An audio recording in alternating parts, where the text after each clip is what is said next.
Here it comes. Go live.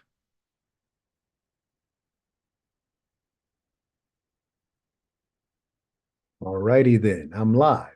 Hey, everybody. How are you? You hear me mumbling in the background. I wish I had a larger crew, but I really have a pretty good crew, but they're sparse all over the world. Anyway, hope everyone's doing well. I'm Michael Gibson. I'm the creator of Norm Therapy, and I guess this is our Norm Therapy show. We have been working very hard with a couple of patients of ours who are just tremendous people. They've come a long way in their journey to getting better.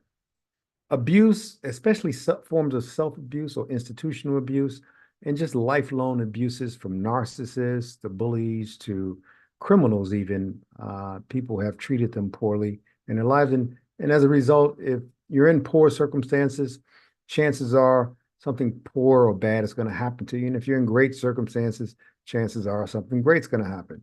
This has not always been their fortune, but they've really come a long way in making their lives just a little bit better every single day. And they have some setbacks, that is for sure.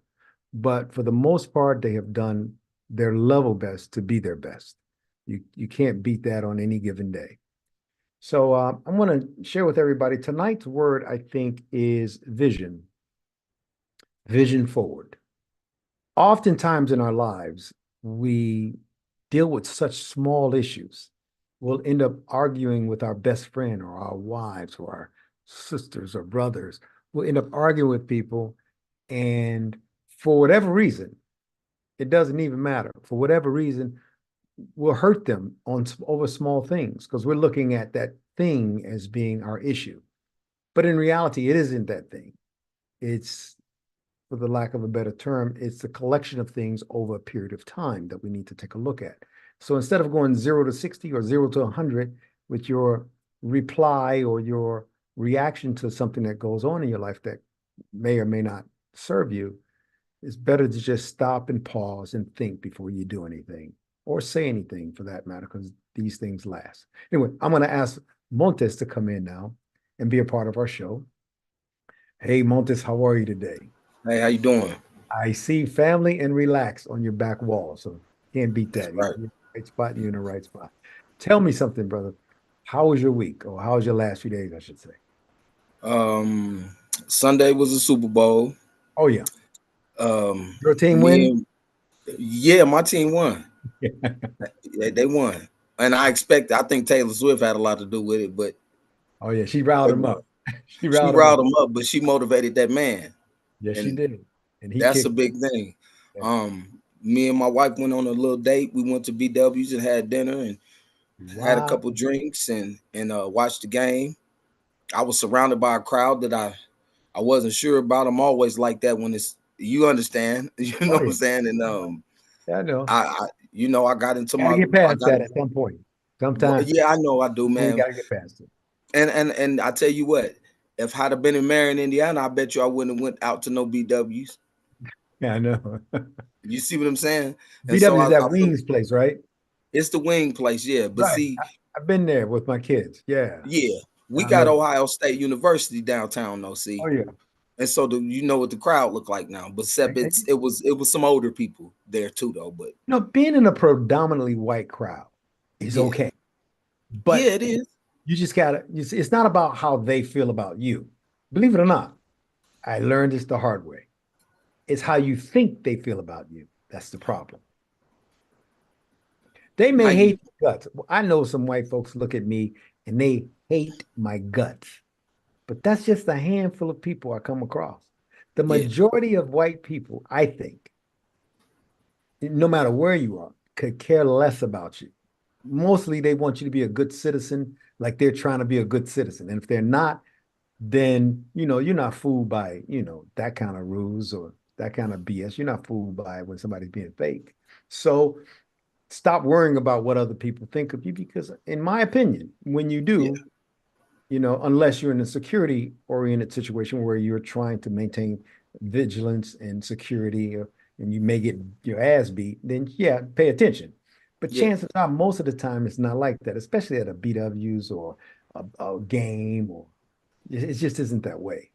No, I feel like sometimes, it's regional. I feel like it's where it depends on where you are. Because oh yeah, back home where I'm from, it would have been like that. I know you a made that comment would point. have been, yeah. And so but at the same time, you know what I did? I had on, you know, I rock plaid. I love plaid. And so I had on another shirt and I was nervous. I said, okay, I got a trick. Let me pull this collar tight right fast. Let me straighten my back up rim rod. And I'm finna step through here with a purpose whenever I go, wherever I'm going to, if it's the bathroom. And it Okay. made a difference, you know. Well, let me Um, ask you a question. Let's go through that. Let's see how that works. okay. You're with a white lady. You don't get any Yes. whiter than Bobby. You're with a white lady. And yeah, it's obvious you guys love each other and you're married. Yeah. Yeah. And with all due respect, you walk your lady into a place and you have a seat with her, and there's a whole bunch of other, let's say, white people around. Um, let's walk through that feeling. You feel uncomfortable because there's so many whites there that something could possibly happen to you. Is that how you're feeling? Yes, because of previous experiences. I know, and Yeah. we're gonna Yeah. get there. We're gonna get there. But were those previous experiences in Ohio? Nope. Were they with Nope. your wife, Bobby? Nope. Did Bobby do anything to instigate anything whatsoever to where you could possibly hurt by those people the other night? One one thing. Can I tell you what it I know was? you want to caveat me, but let's get through the Well, it exercise. was funny. It wasn't a bad. I Okay, don't go think ahead. it Go was. ahead. Go ahead. You can. We Well, got now, so go ahead. Knock yourself out. she Usher came on TV and started roller skating. Now I grew up Okay. with Usher. And I grew up Man, the roller white skating. girls, they started screaming. Bobby said, I'm gonna hold on to mine. and that and Yeah. that right there. There's nothing wrong with somebody looking at somebody else's man or woman and going, "Wow, that's Yeah, that's I want one of those. Give me one like yeah, like you got a Mercedes out there or a Ferrari over there. Give me one of those. That's okay. That's very healthy, as a matter of fact. Who yeah, wants to be with somebody nobody else wants? yeah, Who? you're right. Who Yeah, else? Who wants to be with someone no one else wants? It's these insecure people about their relationship normally, or the trust in their woman, trust in their man, that have problems. And normally, if there's insecurity, there's normally something behind it. Doesn't mean that the other person is actually cheating or doing anything wrong or setting them, but the other person have issues to deal with. The person that's causing, the ruckus, over yeah, whether or not I've had people literally go berserk, and I'm sure you have too.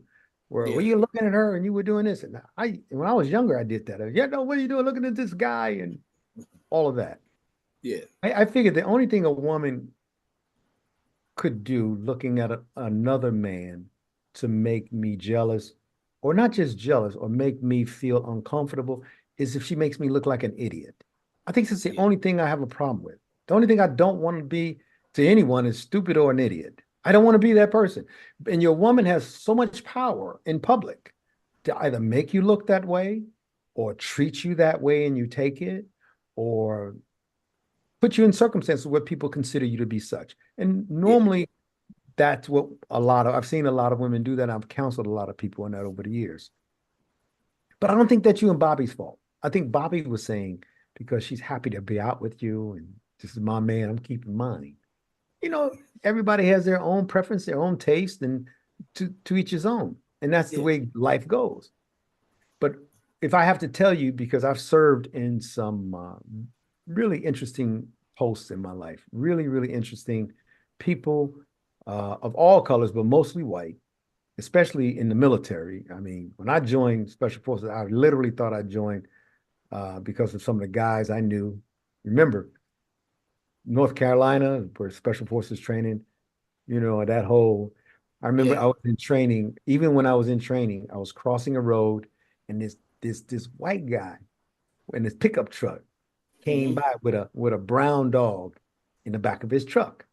And he passed us, and we were crossing the road. We had our weapons. This was like in phase 3. We had our weapons, and we were going across the road up there in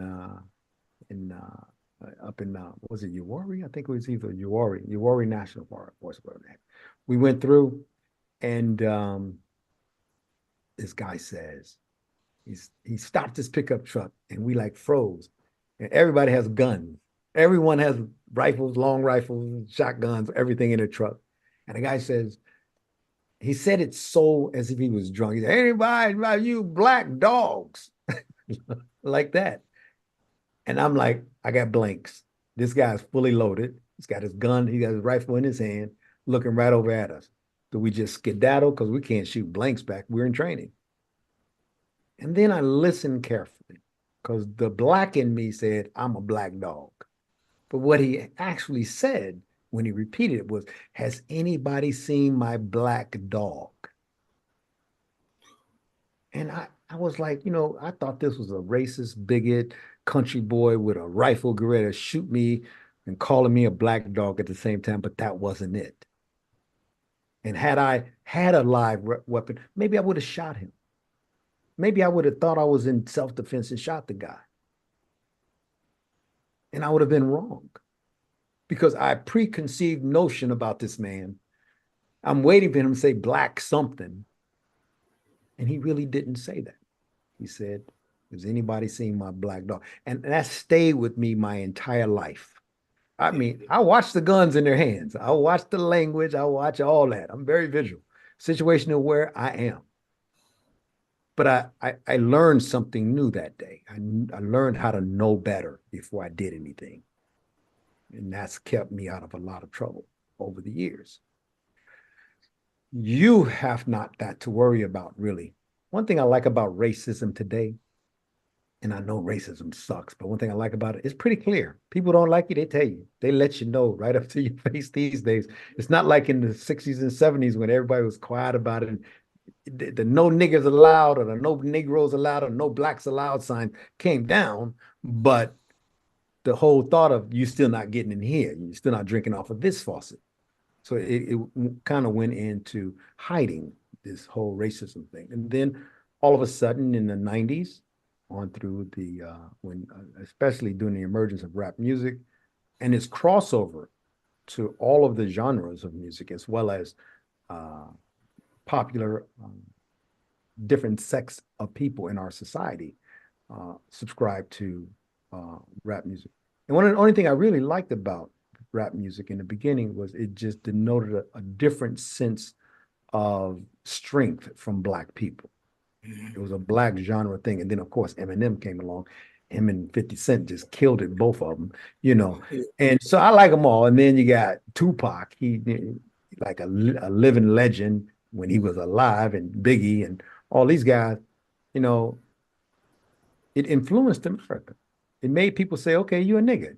All right, let's not say it, but we know it. I know how you feel. You know how I feel. Let's keep going. Bad as it was, got to start somewhere. And now it's gotten kind of out of hand because people are using race against each other, just like pre-civil rights. The same thing is going on, and it's going to get worse before it gets better. But at least it's clear. You know where you stand with people. And you got to respect that. You don't have to like what they do or agree with them at all, but you got to respect that they're out in the open and they're clear about it. So you need to be clear about who you are and not worry too much about those who are not threats to you. I think that's important. I think I mentioned this to you before, but without the threat of external aggression, not the aggression from within your home or your people you care about, but external aggression, you must always have some type of external aggression coming at you. Why? Because it hones you. It keeps you alert. It makes you careful. It uses the amygdala in the back of your skull, in the middle back there, and the prefrontal cortex and lobes. It keeps them all working in concert to keep you safe, not to make you fright and freeze and, oh my God, I don't know what to do, but to actually warn you that, pending danger. And that's why you need to be vigilant on all those things. Anyway, let's get on to another subject if that's okay with you. But I think that let's first not have the knee-jerk reaction of not liking white people, because there may be some white person standing right there in the background who saw you at work today. Excuse me, saw you at work today and was in such admiration of you and was surprised to see you out and said, there's that guy from work. And you're sitting there looking at him like, well, who the hell are you? And he may want to come over and say, congratulations, you did a great job. This has happened to me. This has happened to me. So, and I'm sitting around looking like, oh, I'm going to get shot or hung or something. That's just how it goes. You got to live life instead of letting life deal with you. You have to deal with life. Okay. I'm kind of worried a little bit because I know you guys are going through something.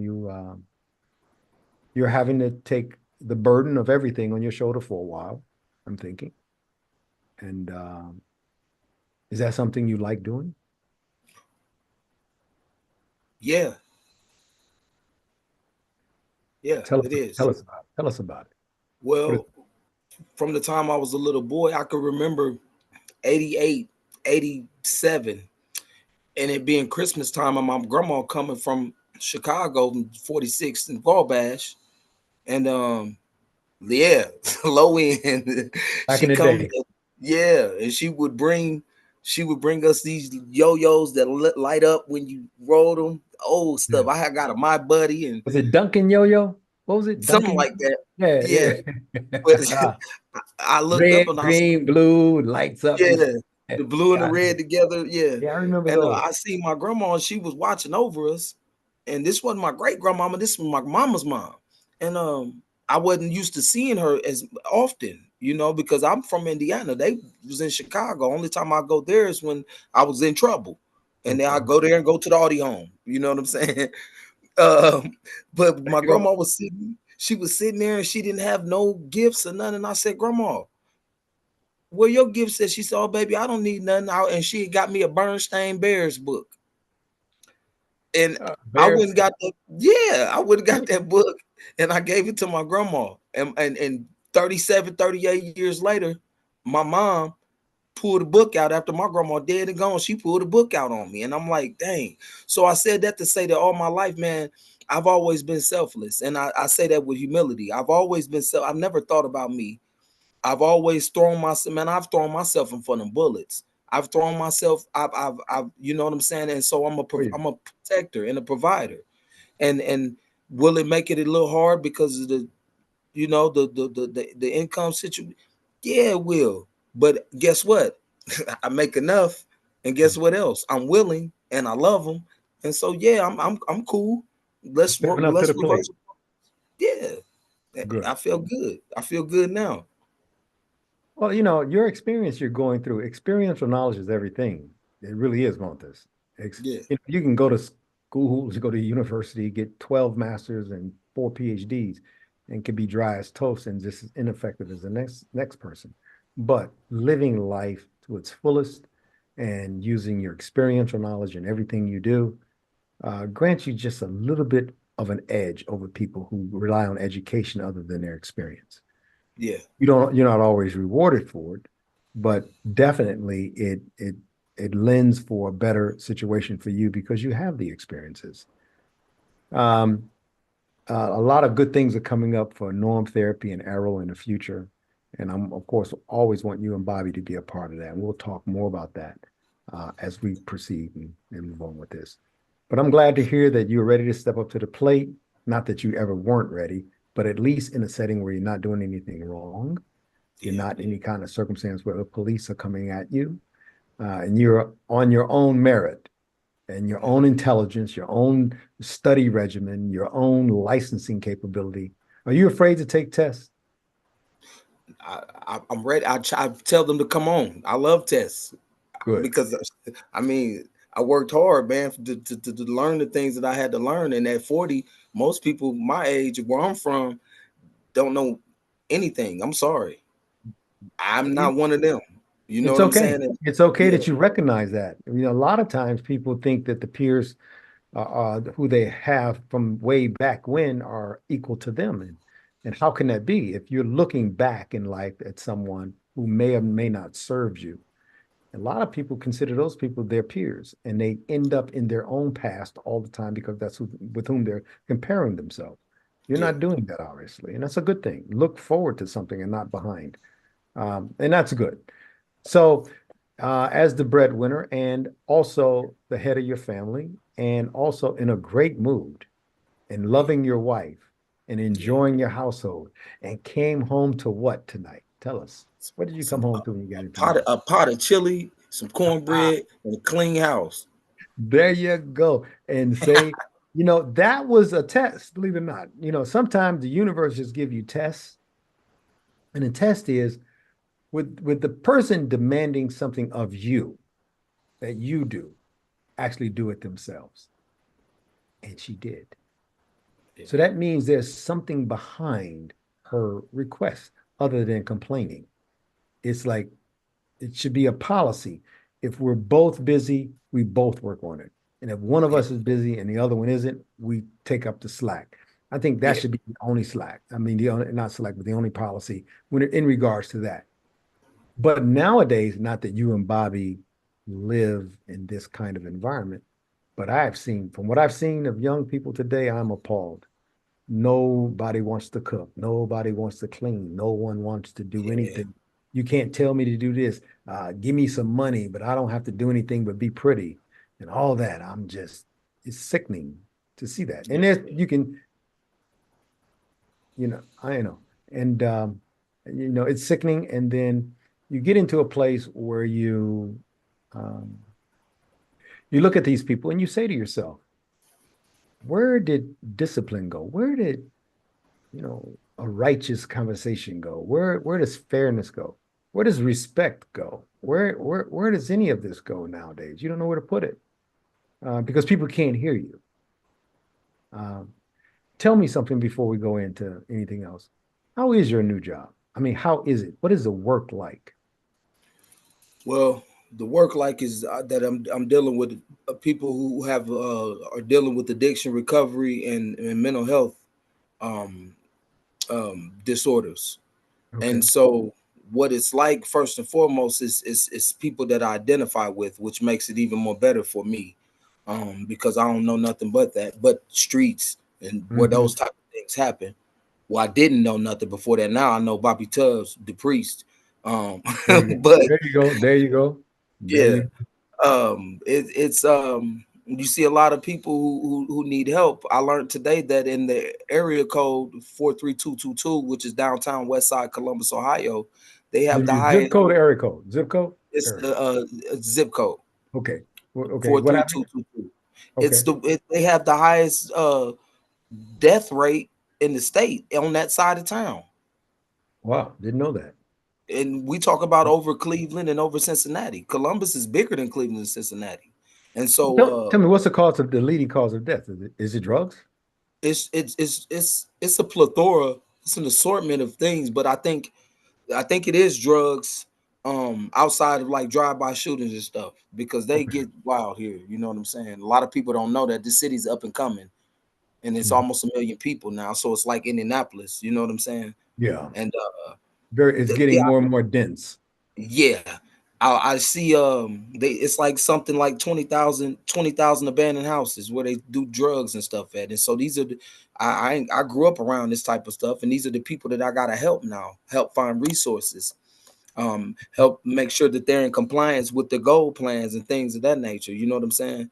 And Are there for enough me, resources out there for them, in your opinion? the resources are there, but the money runs out. The money runs out. They only have so much funding, Section 8s and um voucher, any type of voucher, whether it be clothing or housing or anything, things like that. The stuff run out. The Urban League last year they got $421,000 to from the city. They might have paid 14,000 in rent for us, $900 at a time back then. This was 4 years ago. And so Wow. you gotta look and find the resources. But I got a book this thick. Plus, once again, everywhere she goes, man, people they fall out. I just had the owner of this building tells me that she's effing amazing. You hear what I'm saying? Like, and they put her in leadership roles, supervisory roles and stuff like that because she's that dang on good. And Okay. so when he asked me questions, I told him, you know who my wife is, and she works here. She worked here. I got my boots on me because I don't Got want to mess up. You know what I'm it. saying? But they're my people. Well, that's how The life happens sometimes. It just unfolds before you. Are you Yeah, comfortable with all of this happening all at once? Well, I wasn't comfortable at first. When I went in there, I was nervous, and I looked up. Nobody looked like me. I always got a hat to match my clothes or something like that. Okay, Hmm. like I got this Bulls hat right here. I'm gonna keep me a brim because I got a ball head. You understand? And I went in there. Nobody looked like me, and I was just. It was like I was a sore thumb. And then when they said, "Well, we got somebody new hiding in the back." My face dropped, and all I could do was just smile real big and just look like, well, shoot, my name Montez, man, and this is what's going on. But after about 3 hours, maybe, it started to become the norm for me. I sat on the computer, did schoolwork all day. This is You good. know what I'm saying? Now next week Very I'm gonna productive. probably have a caseload. Yeah, they gotta train me. I gotta know the terminology. I have to know policy. I have to know people's rights, things of that nature. You know what I'm saying? Absolutely. But um, Knowing I'm it, gonna knowing it is how you should be, not just yeah, learning. A lot of people learn stuff and then they forget it, but yeah, knowing it is more important. So yes, keep yeah, on studying and beyond studying, get to know your material. This is what yeah, people don't do when they go for a test. If you know your material, you'll pass any test. yeah. So you like the Bulls, of course, Michael Um, and all that back in. well, I like the '90s Bulls. I Yeah. like the 2005 Bulls.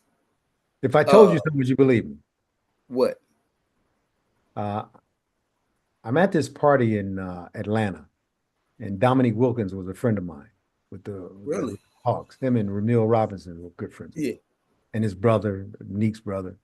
And so I went to the Neeks. He had a club called Dominique's back in the day. I'll go into this club. There's Michael Jordan. We hang out, had a good time. Lawrence Fishburne was there, quite a few other. And it was around the time the movie Glory was out. And of course, uh, Denzel hung out there a lot. So it was kind of hanging out. Then my nephew grows up and he ends up heading up the Jordan line with Nike. He headed up the design, Jordan, all that stuff you see. My nephew did it. yeah. Man, My nephew and his team. Yeah, absolutely. that's Out at Nike with Phil Nike and those guys. mhm. Absolutely. So I'm the small world. Yeah, I never knew that, my nephew would end up heading that up. His name was yeah. Jason Maiden. Look him up. Jason Okay. Mayden Maiden. My sister married Carter Maiden, my brother-in-law. And we all grew up Chicago, all up Yeah, South Side, all of that. From 51st and State to, oh, really it's federal, 51st and Federal yeah. to 77th and Halsted to 63rd and Walcott to, what was it, 105th and Wallace, no, 77th and Halsted, and then 105th and Wallace and 120th and Harvard. So from Yeah, the low end to Inglewood. so you get it. You got it. Yeah, I get it. All the way Yeah, straight south, straight yeah, south. Southside Chicago is a big place. It's bigger than most yes, cities in the world. It's the South yeah, Side, or yes, or even the West Side, and they're right yes. to this very day. Crazy, crazy. But I say all that because you brought bulls into it, and it's amazing the degrees of separation you're with people. Like in reality, you're as close as your greatness as you'll ever get. You just have to reach out and get it. Okay. You're that close. So maybe when you look around that room again and you see that there's not many people like you. When I was in special forces, when I first joined, this sergeant first class came out like 600 people were on the street and in formation. His name was Maxim. We used to call him Mad Maxim. Anyway, came out on the street. He had another guy named Michael Finnick. These guys were just tremendous individuals. You look at them, you like just special forces legends, all of them. And he just come out on the street and he said, "Okay, I'm going to separate this group. All of you over here, go over there." It's about a third of the whole class went over there. And then he said, "Over here," he took half of those and put them over there. And he said, "Okay, all of you over here, you're going to quit. So you might as well just drop out now. And all of you over here, you're going to get hurt, injured, or you're going to leave training and never come back. You're going to probably die too. But this group right in the middle, you're going to make it." And I remember that like it etched in my soul. my Yeah. whole life. I've never forgotten that speech. I'm paraphrasing now because you get older and it kind of runs away from you. But he was right. All these people quit, gone, and those over there injured, rolled back to the next class. You name it, broken legs, broken arms.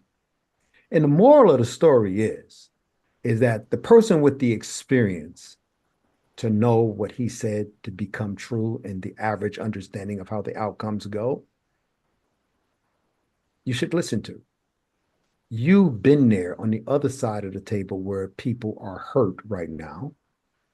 You know that when you say, stand up here, you're going to make it. And you know why you're going to make it? Because Montez, I am here to help you make it. Because you know how to do it. You know that formula. So all the Yeah. training in the world they give you is always good. Training is everything in any organization.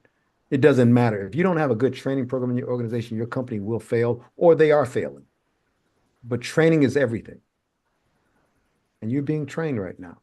And you're going to have to train these people that you're dealing with right now in your experience and let them become viscerally connected with you, where they can have that tactile relationship of this guy is going to help me get something done.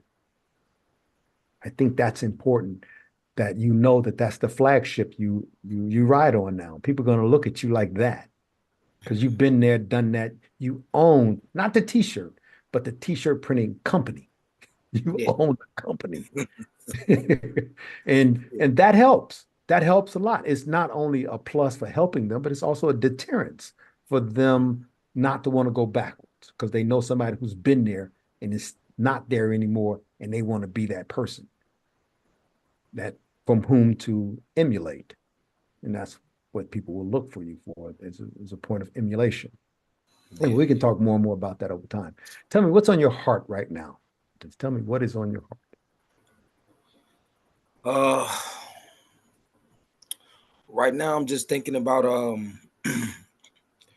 for the last year and a half, man. We had a like a major setback, at least three of them, to the point where I had to be gone and incarcerated somewhere, just beneath under like investigations and stuff because I'm on parole. So as soon as somebody say, "Hey, such and such did this," I have to be investigated because not only I'm on parole, but I'm on maximum security. See, I come Mhm. from a maximum penitentiary, not a medium institution. You I see, and understand. so they handle me like that.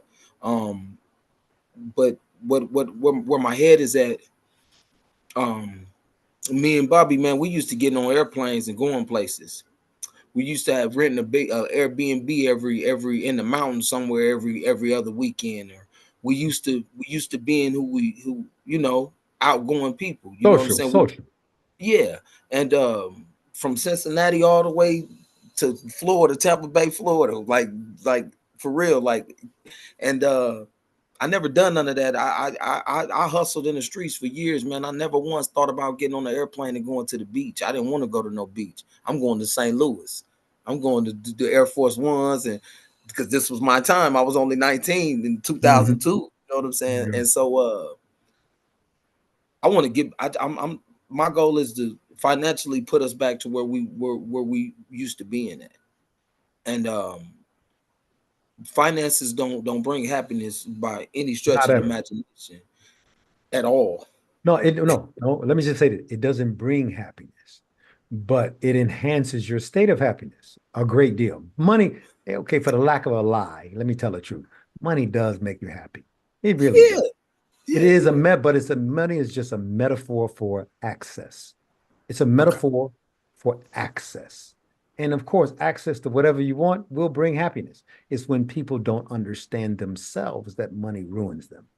Whoever you are right now, right in this moment, let's say you got $5 million tomorrow. Wherever you are right now, you will just be a richer version of who you are. It's not money's going not going to change you. If you're an right, ass now, you'll be an ass then. If you're a yeah, good person now, you'll be a good person.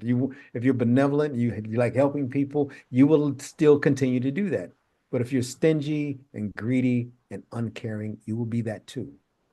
So in our financial literacy area of norm therapy, as well as financial abuse, we talk a lot about that from time to time. You know, But it's okay to look forward to those finances because that's what rules the world, whether we like it or not. Money I rules the think world. I don't think that yeah, I want us back like we used to be, but at the same time, I think even more than that, um my wife she took a hit. You obviously know she I took know. a hit that did something to her. 24 hours crying, like she broke down when I called her on my break, and it's knowing we were supposed to go to work together this morning.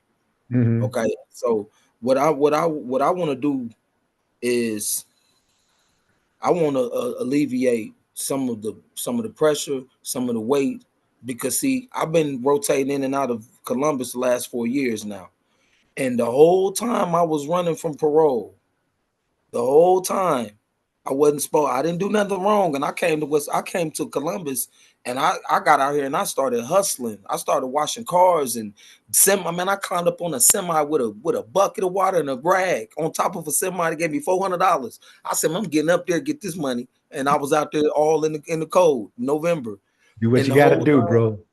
Soon as she seen that I wanted to do something, she was investing in it. She see I do landscaping. She went and bought the whole landscape, all the landscaping equipment. Wash cars, she buying all the vacuum shop vacs and stuff. And so all this time, man, it was times that I look up and I thought I only had $200 or $300. She got 17, $18,000 somewhere hidden.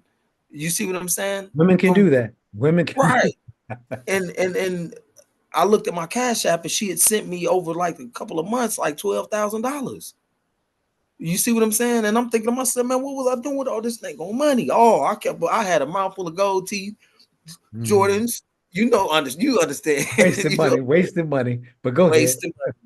Well, Yeah. I'm tired of. I don't want to. Like, I'm tired of her having to come home late at night to 1 o'clock in the morning on the computer. I'm tired of her having to stress and wonder, and have to look for resources when we down. I'm tired. Like, it was times that we had to donate plasma just to get gas money to get to work. So you're kicking in. You're kicking in. Yeah. I want her to rest. I don't care. I mean, if she want to, I'm not a controlling. Like, if you want to work, if that's what you're gonna do it.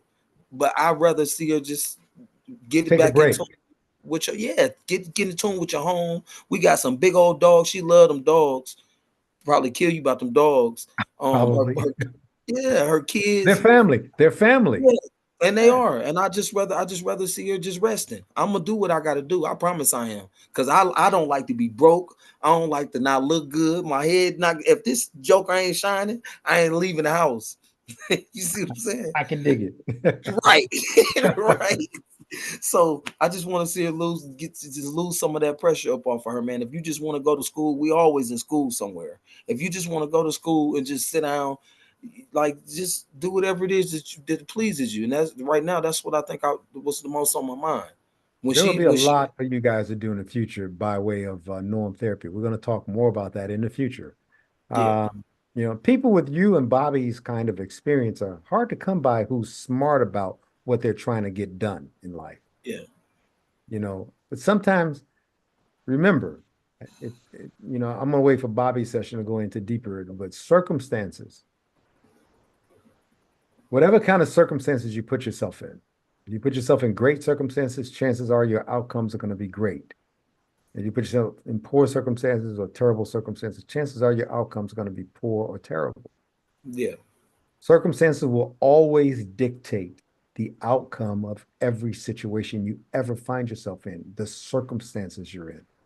So you have to be careful of the circumstances that you allow yourself in and others in your immediate personal space. You have to be very careful about who you allow close to you because that circumstance will always hurt you more than anyone else because of your history and your past incarcerations and yeah. how the state and other agencies see you. So be very careful about that. Um, but did you see something happening over these past few weeks with these sessions? Tell me, are these sessions helping you and Bobby from your estimation? I'm gonna say yes, and I'm not gonna say yes to stroke no ego. I'm gonna say yes because it's the truth, and like there's things that I've said to her and I've asked her to do, and we've argued about for 4 years straight since I came to Ohio, that she's doing, and I ain't had to say nothing about it. And Just so I'm wondering, because we don't, you got to understand, the people, my family in this household is all we got. Now, I got family in Indiana, and I talk to my daddy every day and everything, all that. But mhm. this is my unit. This is all we got. If all four of us fall down, then we dead. Okay. It's over. Yeah. You gotta She stay up. Keep going. she's showing me that she want to live, and that makes me want to live too. Cause I ain't gonna never watch her do nothing by herself ever. She can't pick up a grocery bag without me grabbing it. Her purse, I'm gonna grab it because I want you. I don't. You my woman. You see what I'm saying? You So exalt her. You exalt her. yeah, That's and so okay. You got to. she's doing things now that she never did before she met you, and I can point them out. I pays close attention to it. I'm visual too, and she's doing it, and then her body language is changing. Okay, she got a smart disposition, buddy. I'm gonna tell you, and on top of the knowledge to go with it, on top of knowing what she's saying, it's gonna make you mad because you don't know. Oh But yeah. she ain't had that disposition. She's been trying to submit. I watch her shoulders go down like that one day. I had to hurry up and push them back up because see, I ain't trying to. I don't want no punk, and I don't want to run you none of those stuff like that. But instead of giving me her opinion, her shoulders dropped. We teach a course called the human lie detector at Norm Therapy. We teach people how Yeah, to detect lies not only in other people, but in themselves, how to control their body language. If you watch me when I'm talking to you, I don't do this and hey, so what's going on with that? I don't do any of that. Why not?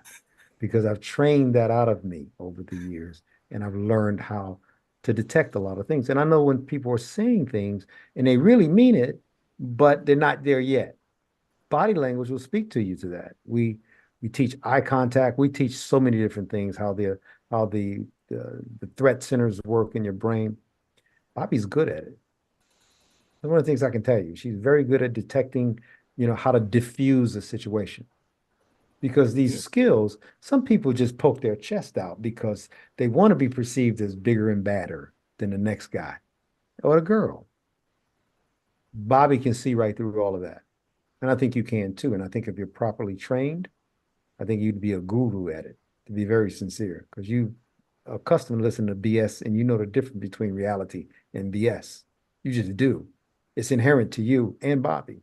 That's what's going to make you guys so important to Norm Therapy in the future and people like you that we bring on board. But we'll talk more about that in the future. In addition to what you're already doing, nobody's asking you to quit your day job, unless you want to, yeah. of course, but nobody's asking you to No, do I think I not yet. love that. No, I think it's important that you see her that way. Yeah, She needs to be championed. What most women never get in a relationship from a man is a champion. Like, I will best you for my woman. And that doesn't always mean fighting. It means getting that grocery bag. It means not letting you pick up your purse by yourself. I'll help you with that. Not letting you fault for anything. That's great part of championing your woman. Most people don't even think about it. I told one of my patients some years back, um, and she had so many problems with different people, different men she dated. I remember telling her, "I know I can see your problem." She couldn't see it if she tripped over it. yeah, But I remember telling her that I see your problem clearly and you don't, and that's okay because in the future you will. No man has ever honored you. You need to be honored first. If he honors you, if he respects you, I told her, honor is what you have when everybody's looking. I'm an honorable man. I'm Michael Gibson. I'm an honorable guy. But integrity is what you have when it's just you all by yourself. Are you still that honorable man when you're all by yourself? Her life changed almost immediately because she had to, of course, I'm going down here. Okay, the live stream is interacting with us, and you're a star these days. So I'm going to ask you to shine your star for me, like you're the new sheriff in town. Someone just asked, what changes have you seen in you from norm therapy?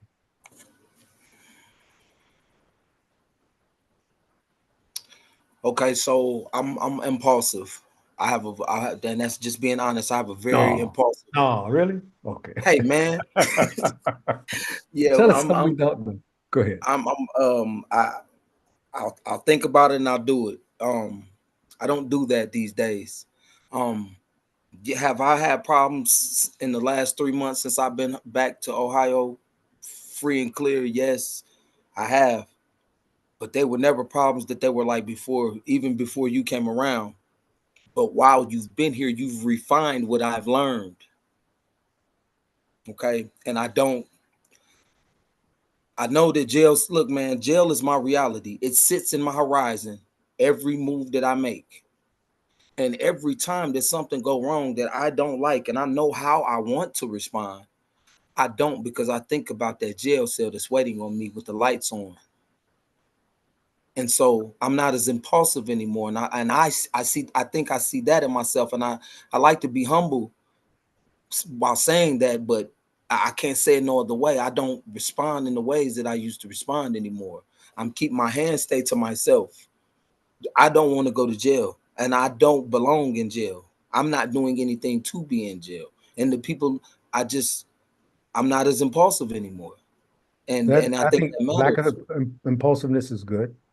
But may I you make know? one small suggestion to you Yeah. so you can keep them separate? When you find yourself in trouble, it's because you react to something. When you find yourself doing the right things, it's because you respond. I think when you react, you go without thinking, or you go without that pre-warning that you need, that pre-aviso that you need in order to say, okay, you want to stop yourself, go outside, take a walk before you open your mouth to speak or gesture in any kind of way negatively. So Aren't response those two is words good. synonymous to each other though? Aren't they the same almost? Not really. A response, if you look it up in Webster Dictionary, is just how you respond comprehensively to something normally.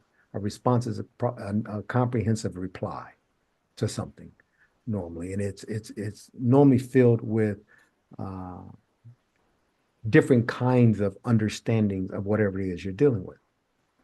A reaction is normally triggered by one thing or maybe two, or a very finite number of things, a very complete like one.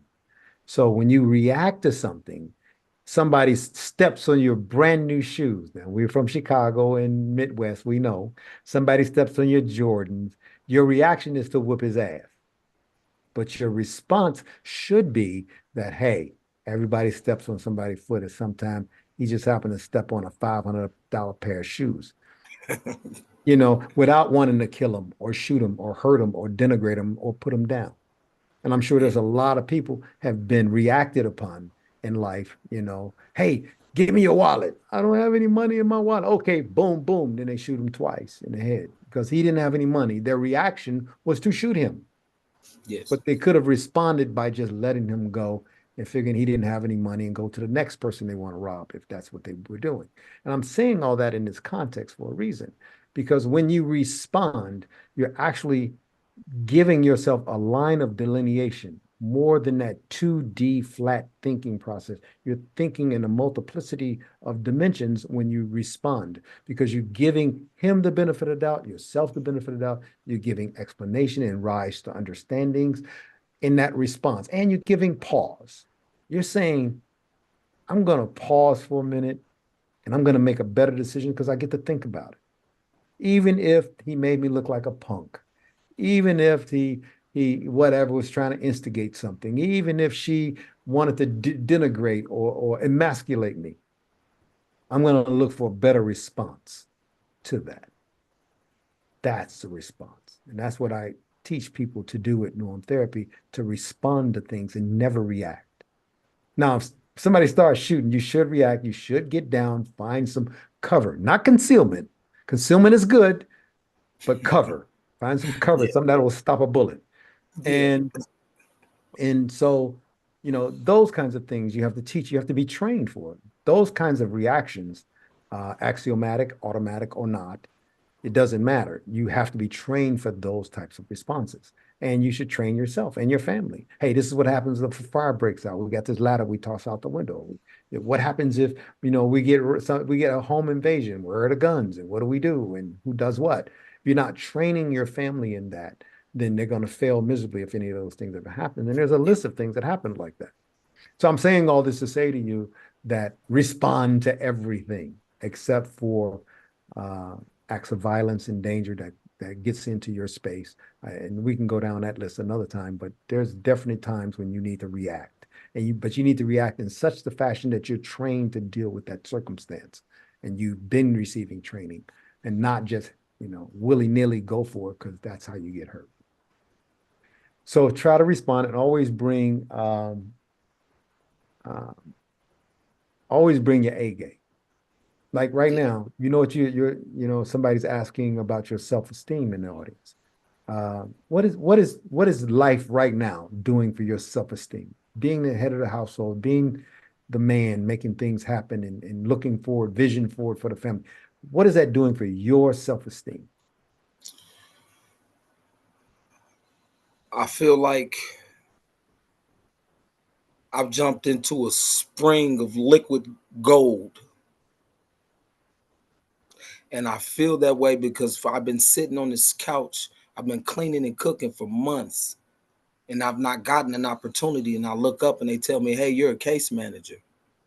I got 3 DOC numbers. My self-esteem is through the roof right now. I feel like I can do anything. In work. Now at home, how's your self-esteem?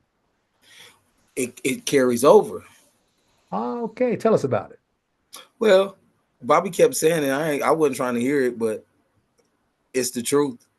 When you're a man and when you care and when you want to be a provider and you feel like you're lacking when your expectations of yourself are so high, and then you finally get your break, man, it'll I could grow afro right now. I know I ain't growing no hair on my head. You see what I'm Tito, saying? Tito Jackson, Tito Jackson.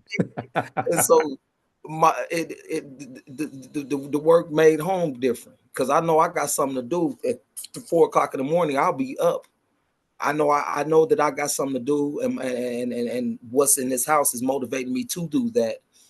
And it's all, we're men. We got egos. We have this pride, this air about ourselves, and so it man, I can't. I feel great. I feel like I'm Nike. I feel like I have wings on my ankles. Within you, before we run out of time, you need to know something. And I think that just like you are, you're going to know more about it as time goes on and time ensues. You're going to know more about it. But Yes, within sir. you, what you actually have is you have these 3 things. You got this id, this ego, and your super ego. Believe it or not, the super ego is actually who you are. That's you. You're the super ego. Then you have the id, which is normally that little voice inside of you. And then you have that ego, which is like how you think of yourself sometimes from within, like when you walk into a room and there's a bunch of white people, you think they're all after you and they're not. So your id and ego is warring for your soul all of your life, that good and evil within you, the Romans chapter 7 I mentioned before, that's fighting against you and yourself forever. And Yeah, it's in all of us. But that id, that little voice inside of you, you have to start listening to. You have to actually listen to that little voice. It's not always going to be right because if your super ego is running you, or if your good side is running you, then chances are your id is going to be trying to keep you oriented towards good. But if your ego is running you, then it's going to probably lead you toward bad. Or it could be vice versa, depending upon to which you subscribe. So yeah, what you really have to do is find out the war within you and then the voice within you, which side it's on, and start orienting that voice towards your more positive, not that, oh, I say these affirmations and I'm going to do better. I think that's malarkey. I think that's only good when you've gone through something and you find your way through it and you need to maintain that. Affirmations are good. But if you haven't gone through it yet, there's nothing like a lesson of having gone through something in order to teach you to do better. And then you give those affirmations to people. I don't believe in it the other way around. I got one last question for you. Uh, After the sessions with norm therapy, and this is good that they're coming from the audience. I like this. After these sessions in norm therapy, has your love for your wife, Bobby, has it gotten greater, better, more respectful? What is it? What does it look like versus then versus now in your perception? I think that there's more respect. Um, I'm not used to being and I'm gonna say it. I don't know if it's right or not, but I'm not used to being with a woman who has a back as strong as hers. Okay, that's one, and I never knew how to deal with that. But shoe on the other foot, I don't think she is either. And so we're probably the same person Mhm. and don't know how to deal with each other, hence ourselves. Um, there's more respect. Uh, and man, I promise, no lie, like we average the same couple as everybody else in America. Like we have our issues and stuff, but they're not the same. The degree isn't the same. It stay cold. It don't never get too hot. Sometimes it's Kelvin. You Mhm. see what I'm Kelvin, saying? And so 80, yeah, 80,000 degrees. oh yeah, smoking, but it's not that. And we talking about from having a argument 2 3 times a day about 2 3 different things because I don't want to fold or she don't want to fold or we don't want to meet in the middle to 4 5 6 days down the road. And it's not us having issues. It's probably maybe me being frustrated with the issue that one of our boys put on us or the neighbor or whatever, and then it carry on. But there's more, I think there's a lot more respect. And if it's that, then I can cool my heels and she can cool hers. Don't And let your guard down yet. I'm going to tell you this. It's okay to have these periods of adjustments, what they're called. You have these go through life, you have periods of adjustment where you adjust to your circumstance or you change your circumstance and then adjust to that. And it's always ongoing. As good as you feel now, you should, of course, be that every day because you're working and you're providing for your family and you have a good woman and you see the light at the end of the tunnel. That should always be that. I mean, it should always be that way. But sometimes life just does. It just shows up and throws you a couple curveballs, or it throws you the alley oop and you miss it. You get it? yeah, So, so you gotta just know that this is a good feeling. You want to maintain it. It's euphoric, and it's easy to maintain if you respect one another. So long as you're in the area of respect, everything is possible. Any conversation is possible if you respect the other person. It doesn't matter. They can say, "I hate your dirty drawers, and I'm never going to clean them again." That's okay if it's said respectfully. And that just prompts you to say, well, I'll wash them myself. And that's the end of the conversation instead of you my wife and you do this and I'm your husband and yet instead of that kind of garbage. Not that that ever happened or will happen, but just as an example. Listen, Montez, we could talk all night and we got 2 minutes left and I want to say a few goodbyes, everybody. But how do you feel right now? I feel great. I'm gonna go eat some chili. Okay, there you go. And those little octagonal uh, crackers, you got those, what do you call those? Oyster crackers. Yeah, yeah, yeah, Yeah, gotta have a little oyster cracker and a few other things. Well, anyway, enjoy it. I can smell it from here. This is yeah. good. Well, listen, let me just say a few things to our audience and fair build us farewell. Uh, I want to say, of course, if you've enjoyed this, you got to forgive me. I don't have all my stuff in the right places tonight. If you've enjoyed and got something out of our session today, please show your support by sharing this video, subscribing to our channel, and liking it, please. Matter of fact, don't double like it because you'll unlike it if you double like it. But definitely make a comment. I think that goes a long way. I like that very much. We need that. We want traction to these. We think these are helping. Our next norm therapy session will be with Montez this Thursday, February 15th at 6 p.m. Eastern Standard Time, or go to Go Arrow. I'm sorry, please go to goarrow.org, GOARO.org, and normtherapy.com. Explore opportunities and seek help for yourself by way of sessions. You can pay for them right on the site, or you can become a norm therapist if you're interested in becoming a norm therapist. and we will teach you how to do what I guess I'm doing in a very loosely mannered fashion sometimes. But it's a lot of fun and a lot of learning, and we've not met anyone who's gone through that training and not got something good out of it. We're kind of over time here. If you're interested in applying to participate in our live stream as a victim, survivor in the future, please email us at contact@normtherapy.com. Contact@normtherapy.com. Because we're going to be doing a lot of these, and they're going to be different people, uh, different norm therapists, myself. We'll introduce you to the understanding of Overwatch and a few other things that we use as techniques and tools to help people. And if you're just looking to find strength and courage and someone who can help guide you through whatever circumstances you're in, call on us as well. We're not mental health care people per se. That's not what we do. We are abuse care specialists. So look forward to seeing us more around the block. Thank you very much. I'm Michael Gibson, the creator of Norm Therapy. We have Montez here with us. Thank you, Montez, for being here with us. And I Welcome. Thank appreciate you. your candor and your honesty. And keep that heart up.